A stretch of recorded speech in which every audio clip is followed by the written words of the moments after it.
Assalamualaikum warahmatullahi wabarakatuh. Nama saya Andina Aprilia dari Prodi PGMI 2B. Video ini saya unggah sebagai pemenuhan salah satu tugas mata kuliah Manajemen Pendidikan dengan dosen pengampu Ibu Nurtahiyah MPD. Assalamualaikum warahmatullahi wabarakatuh. Nama saya Andina Aprilia dari Prodi PGMI 2B. Video ini saya unggah sebagai pemenuhan salah satu tugas mata kuliah Manajemen Pendidikan dengan dosen pengampu Ibu Nurtahiyah MPD. Pada video kali ini, saya ditugaskan untuk memaparkan dan mendeskripsikan tentang sekolah yang menjadi impian saya. Tentunya bukan hanya impian sebagai seorang pendidik, tapi saya juga sekolah yang saya deskripsikan ini juga menjadi impian saya sebagai orang tua untuk menyekolahkan putra-putra saya ke sekolah tersebut dengan harapan dengan sistem dan konsep yang saya imajinasikan itu para peserta didik dapat belajar secara optimal berdasarkan kemampuan, minat, dan selaras dengan keberadaan sumber daya alam di sekitarnya, di mana lingkungan itu merupakan faktor penting juga yang menunjang keberhasilan suatu proses pendidikan. Dalam pendeskripsian sekolah impian ini, saya berimajinasi sebagai pemilik sekolah sekaligus pemilik yayasan, di mana saya membangun sebuah sekolah di atas sebidang tanah yang luasnya kurang lebih 900 meter persegi. Sekolah saya ini maksudnya tidak berada di sisi jalan raya, tapi dia memiliki jalan raya, maksudnya jalan sendiri dari jalan raya ke sekolah itu sebagai jalan penghubung yang lumayan besar untuk dilalui oleh roda 4 ataupun roda 2. Saya bermimpi punya sekolah yang tidak ada di jalan raya itu bermaksud agar proses pembelajaran tidak terganggu oleh kebisingan ataupun oleh rutinitas masyarakat yang istilahnya itu bisa mengganggu konsentrasi belajar peserta didik saya. Di sekolah saya ini pun saya berimajinasi sebagai sekolah dasar Islam terpadu berbasis Islam dengan konsep belajar di alam terbuka, dengan nama yang saya juga ambil dari bahasa Arab, yaitu Sekolah Dasar Islam Terpadu Al-Khayzaron Al-Tabi, artinya sekolah bambu alam.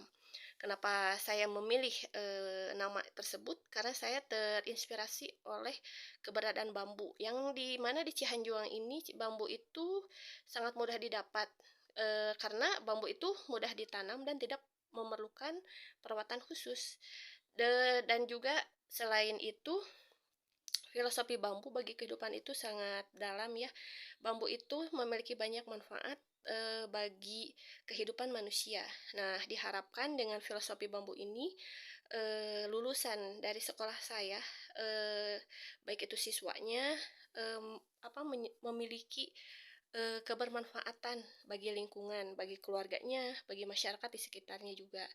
Dan mudah-mudahan ilmu yang didapatkan oleh siswa saya di sekolah Al-Khayzaron Al-Tabi ini bisa menjadi berkah bagi kehidupannya di masa depan. Di sekolah Al-Khayzaron Al-Tabi ini saya memiliki acuan kepada kurikulum Merdeka. Nah, di mana keterlibatan siswa di sekolah saya itu sangat sangat maksimal gitu. Guru di sini hanya berperan sebagai fasilitator, pembimbing, dan pengawas saja. Sistem belajarnya pun tidak terpatok ada di ruangan kelas, kadang ada juga di lapangan, ada di kebun, ada di sungai. Nah, kebetulan semua yang saya sebutkan tersebut ada di lingkungan sekolah Al-Khayzaron Al-Tabi ini. Kemudian ruang kelas juga per fase itu terpisah-pisah ya. Jadi bukan deretan ruang kelas yang berjejer rapi, tidak, tapi ada di, apa namanya, spot-spot tertentu. Untuk fase A misalnya, fase A sama fase A ada di sebuah bangunan yang terdesain dari bambu dan juga kayu, yang memiliki arsitek, seperti rumah-rumah pada zaman dahulu, dan itu, tidak ada jendelanya, artinya, setiap kelas itu memiliki ventilasi yang banyak, sehingga udara dan oksigen itu bisa masuk ke ruang kelas, secara maksimal. Karena, udara yang bersih udara yang bersih itu, merupakan, apa ya namanya, kebutuhan para peserta didik juga. Nah, karena, apa namanya, di lingkungannya itu dipenuhi dengan tumbuhan, kebun, hewan yang otomatis, apa, memiliki sumber oksigen yang luar biasa. Makanya itu, saya mendesain setiap kelas itu baik fase A, fase B, fase C itu, tidak ada jendelanya. Artinya dindingnya itu cuma sebatas, apa namanya, setengahnya gitu dari, mungkin bukan setengahnya, 1/3 dari tinggi tiang tiang, dari lantai ke atap, dan udara bersih itu bisa masuk dengan leluasa ke dalam ruang kelas. Dan, di dalam kelas pun tidak terpatok, siswa itu belajar di apa namanya, di meja dan di kursi, dan siswa apalagi fase A ya, saya cenderung menempatkan mereka untuk belajar secara lesehan. Karena untuk usia fase A itu masih, apa, masih membutuhkan gerak yang banyak gitu, masih membutuhkan spot yang di mana mereka bergerak secara leluasa gitu. Selain ruang kelas, di sekolah, Al-Haizah dan Al-Tabi ini juga, memiliki ruang perpustakaan, ruang auditorium. Auditorium itu bisa dipakai untuk penelitian gitu, untuk apa namanya, eee, pembuatan proyek-proyek yang mengharuskan gitu, ruangan khusus. Ataupun misalnya kegiatan-kegiatan yang apa, istilahnya perlu perlu apa namanya, media media khusus ataupun perlu metode khusus, di luar, kelas. Nah, selain itu juga ada ruang observasi. Ruang observasi itu, biasanya ada di bagian atas ya, ada di bagian atas dari ruang auditorium itu, dan observasi itu biasanya tentang, apa namanya, ruang yang digunakan untuk mengamati. Mengamati biasanya di sana itu, eee, praktek IPA gitu ya. Di ruang observasi itu seperti bisa dilakukan untuk praktek IPA, untuk bahasa juga, dan, posisinya itu, di atas ruang auditorium. Jadi ketika auditoriumnya bisa dipakai, bisa, apa namanya, dipakai oleh kelas lain, dan, ketika bersamaan, dan bisa mengalihkan, kegiatan tersebut ke ruang observasi yang ada di atasnya. Selain itu, ada juga ruang pelayanan umum seperti TU, kantor, dan juga ya TU dan kantor ya. Itu ada di bangunan terpisah juga dengan arsitek yang serba kayu juga, yang mana, tapi ruang kantor itu mungkin sedikit lebih tertutup ya, lebih tertutup dan juga lebih apa, yaitu mungkin untuk kenyamanan dan juga untuk apa namanya, untuk keamanan arsip juga, dan untuk kenyamanan para pengajar, dan juga, apa namanya, untuk lebih safety aja, bagi, staf-staf kebendaharaan atau staf-staf yang ada di kantor dan ruangan itu, meskipun, mayoritas terbuat dari kayu, tapi memiliki apa ya, eee, aspek pakai bata-bata temboknya gitu, dan itu, hanya untuk demi kenyamanan saja, dan juga untuk demi keamanan juga. Selain dari ruangan kantor dan pelayanan umum, kami juga memiliki ruangan musola dan, area terbuka untuk olahraga, bermain, dan juga observasi lingkungan. Eee, Semua konsep itu, saya terapkan, dan mungkin menjadi impian saya, sekolah berkonsep seperti itu karena, saya itu mengajar di sekolah yang sangat minim ruangan gitu dan, bertingkat dan ada di pinggir jalan juga. Dan itu tidak secara psikis itu ya tidak, tidak apa ya, tidak mendukung proses pembelajaran secara optimal, di mana, di kelas aja kita tuh bisa mendengarkan kebisingan lalu lintas, kebisingan orang-orang di sekitar ya, maksudnya masyarakat yang, memiliki acara seperti syukuran atau apa itu, dan itu sangat memecah konsentrasi siswa gitu. Dan karena itu saya memiliki impian supaya sekolah itu ya tidak terlalu di pinggir jalan dan tapi juga tidak terlalu jauh dari pinggir jalan. Dan berkonsep alam itu agar, siswa dapat mengeksplorasi diri dengan alam juga, bisa, mencintai dan menghargai alam, juga lingkungan, karena, eee, apa, kontak langsung mereka dengan alam. Jadi, merasa memiliki, merasa menghargai dan diharapkan, mereka itu akan, ikut juga melestarikan sumber daya alam, yang ada di sekitar mereka dan juga memanfaatkan sumber daya alam mereka, dalam kehidupan mereka secara optimal, tapi tidak membabi buta juga, secara bertanggung jawab.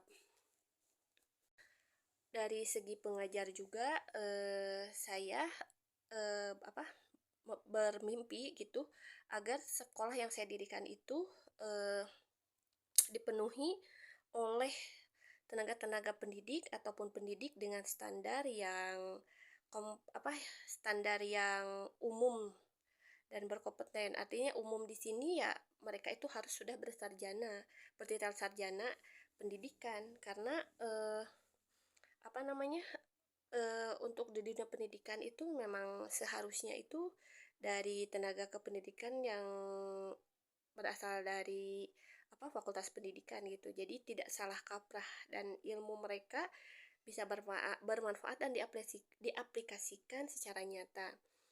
Untuk tenaga-tenaga seperti staf TU ataupun staf TU itu saya mengharapkan dan saya bermimpi, staf TU itu bertitel sarjana ekonomi supaya dia bisa lebih memahami bagaimana konsep pembukuan yang baik dan benar. Untuk kegiatan ekstrakurikuler juga saya ambil dari tenaga kependidikan, juga yang bertitel sarjana juga, sarjana kesenian, sarjana olahraga, dan juga sarjana pendidikan. Ada juga dari sarjana teknik untuk, ekstrakurikuler bidang pengayaan komputer gitu. Ya, TIK misalnya gitu. Dalam program pembelajaran juga, selain mata pelajaran yang istilahnya umum sama dengan, sekolah lain ya mungkin di SDIT ini mungkin sama seperti di MI ya, ada PAI-nya banyak gitu, PAI-nya itu dipisah-pisah dan itu memiliki jam khusus tersendiri. Ada kegiatan sholat duha, mengaji, menghafal hafalan doa ataupun hafalan juz 30.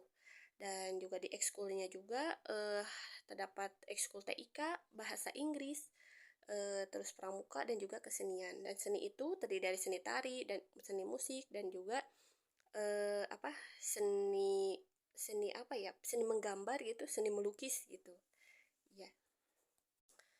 Eee, pada dasarnya pendidikan itu memang memerlukan pembiayaan ya, dan itu merupakan sesuatu yang harga yang harus dibayar, ketika kita, ingin memperoleh pendidikan yang jauh lebih baik dan sesuai dengan konsep yang kita harapkan. Dan itu terlepas dari pembiayaan yang mungkin, sedikit lebih mahal ya, kalau misalnya kita menyekolahkan putra-putra di sekolah dasar Islam terpadu. Apalagi dengan memakai konsep berbeda gitu. Dengan konservasi, lebih kebanyakan konservasi dan juga praktek.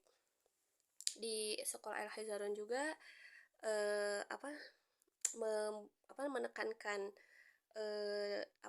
dana sumbangan pendidikan untuk siswa yang awal masuk, IPP per bulan, biaya ketika anak, melaksanakan PTS ataupun PAS juga, apa namanya teh, pembiayaan ekskul selama setahun, dana kesehatan, dan juga pembiayaan lain seperti modul buku atau apapun ya yang, apa namanya, istilahnya, eee, menunjang kegiatan pembelajaran di kelas. Seperti juga biaya perpustakaan, dan, tidak lupa kalau di Al-Hazaron Al-Tabi ini saya bermimpi ketika, apa, adalah kegiatan akhir semester. Jadi ketika akhir semester itu siswa atau sekolah kami tuh memiliki kegiatan, selain pembagian rapot atau setelah kegiatan, penilaian sumatif, saya juga mengharapkan ada kegiatan outing kelas, terus ada kegiatan persami juga. Itu biasanya dilaksanakan di akhir semester ganjil, akhir semester 1. Nah, untuk kegiatan di akhir semester 2 biasanya itu seperti sertifikasi tahfiz, terus juga pensi sekolahnya, graduasi atau pelepasan siswa kelas 6 juga. Dan eh, apa semua konsep tersebut adalah konsep yang saya impikan untuk untuk sebuah sekolah gitu, yang bisa menampung aspirasi siswa, yang bisa memberi kepada siswa untuk berekspresi, bereksperimen, dan bergerak sesuai dengan usia mereka gitu. Dan di alam juga ya, di sini juga gitu diharapkan bisa mengenalkan permainan-permainan tradisional di alam terbuka gitu, dan ya diharapkan juga meminimalisir kesukaan peserta didik kepada gadget dan gawai mereka gitu. Dan harapannya, karena gerak yang lebih leluasa, jadi kesehatan dari para peserta didik juga bisa bukan terjamin, bisa apa bukan terpenuhi ya, bukan terjamin juga, jadi kesehatan mereka itu bisa terkondisi lah. Karena banyaknya gerak itu kan, lebih banyak gerak biasanya anak itu lebih cenderung sehat.